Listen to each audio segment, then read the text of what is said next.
Sarap ng aming pulutan, no? Escargot, saka dragon fruit. Uy, may toothpick. Para saan to?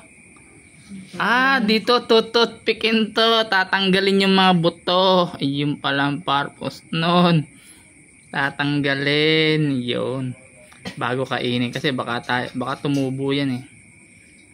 Ayan. Kaya pala may toothpick. Galing mo talaga, John. Hindi yata kinakain yun. Hindi kinakain yung buto eh. Kaya yan. Kaya may toothpick. Ayan. Umpisahan nyo na magtanggal ng buto na bago kayo makakain ito. Kasi ano to eh. Mahirap i-dumi pagka may buto. Kunwari tayo yung nanda sa ano. Sakde pa. Spa. May mga blackheads tayong kinukuha. Yun. Okay.